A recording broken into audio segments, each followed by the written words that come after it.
Assalamualaikum warahmatullahi wabarakatuh. Perkenalkan, nama saya Salma Kusumawardani, NPM 19751060, Program Studi D3 Agribisnis Politeknik Negeri Lampung. Di sini saya akan mempresentasikan terkait permasalahan dan solusi yang dihadapi petani pada komoditas kelapa sawit. Definisi kelapa sawit. Kelapa sawit adalah tumbuhan industri atau perkebunan yang berguna sebagai penghasil minyak masak, minyak industri maupun bahan bakar.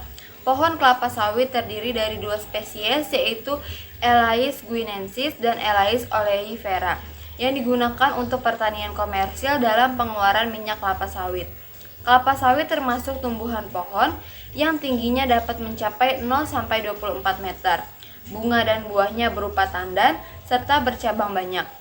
Buahnya kecil, apabila masak berwarna merah kehitaman. Daging dan kulit buah kelapa sawit mengandung minyak. Minyak kelapa sawit digunakan sebagai bahan minyak goreng, sabun, dan lilin. Ampasnya dimanfaatkan untuk makanan ternak, khususnya sebagai salah satu bahan pembuatan makanan ayam. Permasalahan petani kelapa sawit di Indonesia terdapat kurang lebih 6 masalah. Yang pertama, tanah yang keras. Yang kedua, pemakaian pupuk kimia yang berlebihan. Yang ketiga, pengelolaan lahan gambut yang tidak benar. Yang keempat, manajemen pemupukan yang tidak tepat. Yang kelima, hama dan penyakit. Dan yang terakhir, pengelolaan limbah sawit yang tidak tepat. Solusi permasalahan petani kelapa sawit di Indonesia. Yang pertama, tanah yang keras. Tanah adalah media tanam pertanian dan perkebunan termasuk sawit. Namun tidak semua kondisi tanah bisa dijadikan sebagai lahan bercocok tanam. Salah satu kendalanya adalah tanah yang keras. Struktur tanah yang keras tentu saja tidak dapat ditanami oleh tumbuhan, termasuk sawit. Karena tanah yang keras dan tidak gembur tidak dapat mengoptimalkan perkembangan akar tanaman. Sebaliknya, semakin halus tekstur tanah, semakin banyak pula air yang dapat diikat.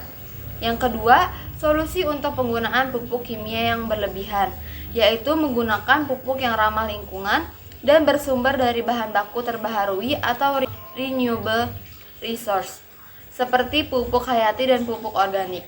Karena pada pupuk hayati yang mengandung mikroorganisme sel hidup terbukti sangat efisien dalam penambahan unsur hara seperti penambahan unsur nitrogen, pelarut fosfat, atau mikroorganisme selulotik.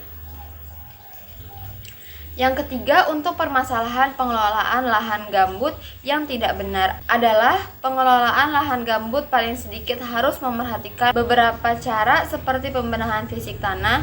Pembenahan fisik tanah dilakukan dengan memerhatikan ketebalan gambut. Paling baik kelapa sawit ditanam pada lahan gambut yang tipis, yaitu ketebalannya kurang lebih dari 50 cm. Pada lahan gambut seperti itu, perlakuan fisik tidak perlu dilakukan. Jika lahan gambutnya lebih dari 50 cm, maka gambut perlu dipadatkan agar gambut dapat menahan beban batang kelapa sawit sehingga tanaman kelapa sawit tidak condong. Selanjutnya, manajemen air. Manajemen air pada lahan gambut sangat penting untuk pengaturan air agar tanaman tidak tergenang atau kekurangan air. Hal ini perlu dilakukan mengingat tanah gambut biasanya berada pada daerah yang rendah, yang rawan banjir di musim hujan dan terjadi kekeringan di musim kemarau. Pemupukan. Teknik pemupukan juga sangat diperlukan mengingat gambut merupakan tanah yang miskin unsur hara. Pemupukan perlu dilakukan dengan pemupukan pupuk makro dan mikro yang cukup. Pupuk kalium, fosfor, nitrogen, magnesium, dan boron merupakan pupuk yang penting. Komposisi pupuk yang diberikan tergantung umur tanaman.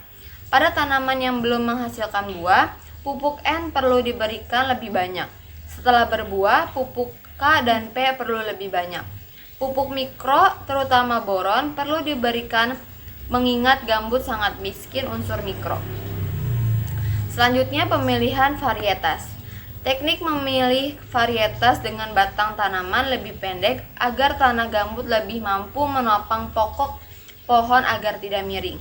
Saat ini banyak perusahaan bibit sawit yang menawarkan bibit dengan varietas baru. Perlu dipilih bibit dengan ciri-ciri memiliki produksi tinggi dan batangnya pendek. Batang pendek akan mengurangi peluang batang menjadi miring di tanah gambut. Yang keempat, solusi permasalahan manajemen pemupukan yang tidak tepat yaitu pemupukan yang efektif dan efisien dapat dicapai dengan memperhatikan beberapa hal, yaitu jenis dan dosis pupuk, cara pemberian pupuk, waktu dan administrasi pupuk. Yang kelima, pada permasalahan hama dan penyakit, solusi yang dapat dilakukan yaitu dengan cara menyemprotkan pestisida atau menangani sesuai dengan jenis hama dan penyakit yang menyerang bagian-bagian kelapa sawit. Yang keenam, solusi untuk pengelolaan limbah sawit yang tidak tepat. Limbah sawit sendiri terdiri dari dua macam, yaitu limbah padat dan limbah cair. Untuk pemanfaatan limbah padat kelapa sawit yang paling sederhana untuk Indonesia adalah menjadikannya briket, biogas, bahan baku pulp kertas, dan bahan baku silase. Sedangkan untuk limbah cair dari proses pengolahan dirombak secara anaerobik sehingga dapat dimanfaatkan sebagai pupuk.